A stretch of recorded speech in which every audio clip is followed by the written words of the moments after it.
Good evening. This is Cory Diamond from Toronto, Canada, sitting in for Alex Jones on InfoWars and Prison Planet. As we know, Alex has covered some amazing, groundbreaking, life-changing stories. Some stories should never be forgotten. But let's go back a bit to the sons of God. Definition: angels that fell from earth with Satan, breeding with Adam and Eve's offspring.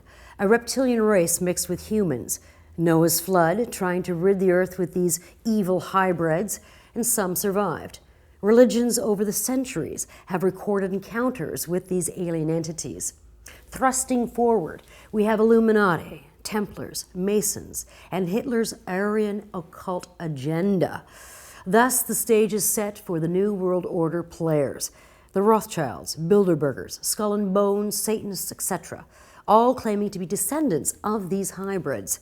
Their mission: to protect these bloodlines and to obtain everlasting life from the life force from blood, sex, and children.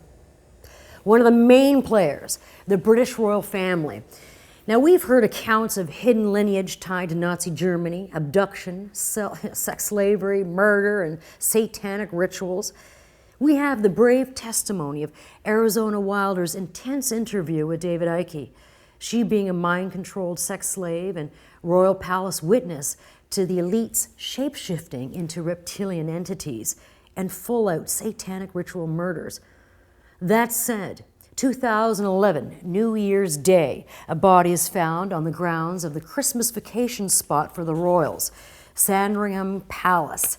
17-year-old Alyssa Dmitriev was found a mile away from Sandringham in a field used for partridge and pheasant shoots for the royal household. Reports say that the body was placed there sometime in August or September 2010, ritual celebration months. The body was taken in 2012 to the Queen Elizabeth Hospital for further DNA testing. Also in August 2010, the time of the murder, a stream of dog deaths took place at the exact spot. The palace and a charity called the Animal Health Trust set out a notice requiring that all persons who walk their dogs there to fill out a questionnaire of where exactly they took their dogs, all in the name of tracking a possible virus.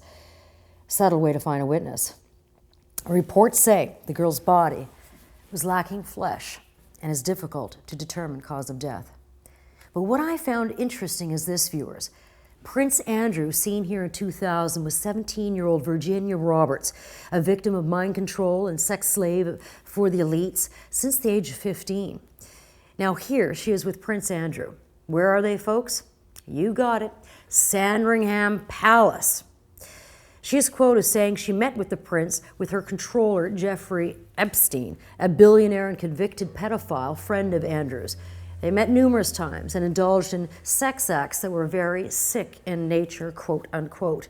This prompted me even more about palace activities.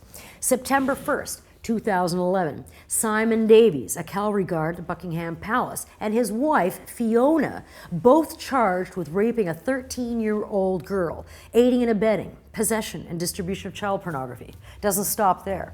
Corporal Lane Mark Neal, 28, Calvary guard for the Queen, who lived at just yards away from Davies, charged on conspiracy to sexually assault a child and possession of child pornography, and it keeps on going on.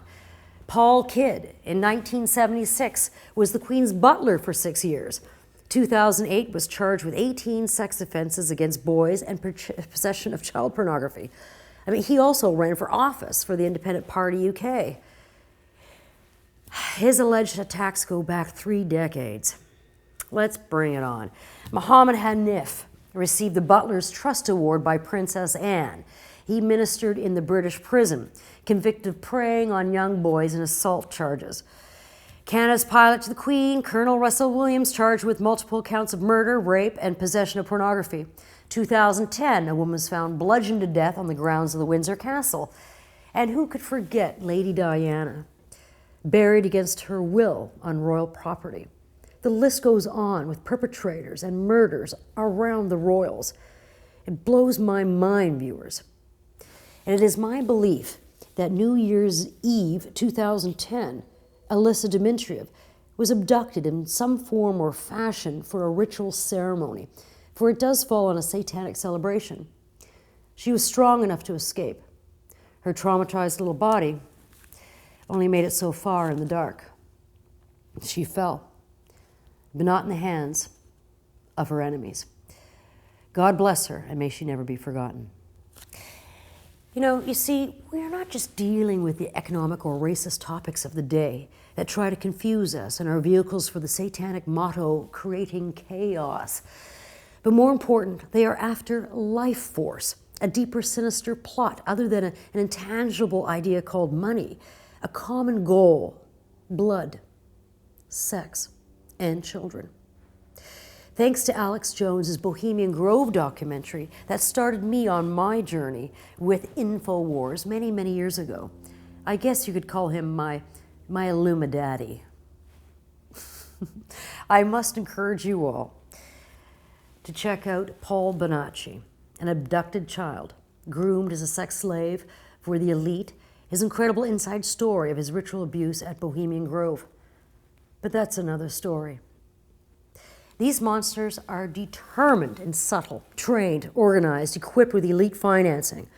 So keep your eye on your communities, and above all, your children.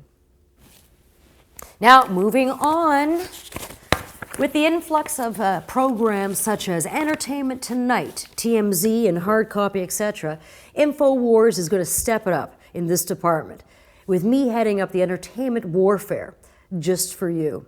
Since music, TV, and film are a billion-dollar business and a playground for the Illuminati and their monarch program to the stars, such as Michael Jackson's death, his CD covers loaded with Illuminati symbols, Amy Winehouse, part of the 27 Club, Hollywood sex rings, Tom Cruise and the Twisted Church of Scientology, Beyonce, Jay-Z, Justin Bieber, Adele, and even sweet Betty White are all in the InfoWars entertainment stories to come. Movies and suggestive satanic symbols placed in advertisements, look out, we're coming. But recently, Madonna's Super Bowl satanic concert performance. What was that? Nicki Minaj, who appeared on the Grammy red carpet in a ritual red robe with a twisted pope on her arm, really gets under my bun. I mean, who could forget that? I mean, her mock satanic ritual on stage, and Lady Gaga's Grammy funeral frock. All this on the day of Whitney Houston's death. We'll be going into detail about Whitney, discussing numerology and satanic calendars of dates and times of her death. I found this strange. Whitney's seen here with her controller, Miles Davis, and Jennifer Hudson. Her family was murdered. Perhaps a sacrifice plot for a transfer of fame? Also in the news, Philip Austin Collins, 37, nephew of musician Phil Collins. 2012, buys a yacht, takes it down to Peru, only to run into engine problems. He meets a crazy Ecuadorian who tells him he is the nephew of the vice president of Peru. They dock. He discovers this stranger owns the yacht club. Philip sails off with the engine fixed, but is stopped and arrested for carrying 30 kilos of pure cocaine stuffed in fire extinguishers and fuel containers, worth millions. Lots of years in a dirty prison if someone doesn't pay up. Or it looks like the elites are going to be missing their candy. I could go on and on and on, but let me say, this in closing, I truly would love the opportunity to continue reporting and assisting InfoWars and you, the viewers. Not only would this opportunity change my life, but hopefully many others in return.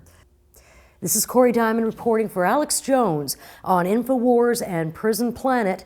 Till next time, knowledge is power. Good night.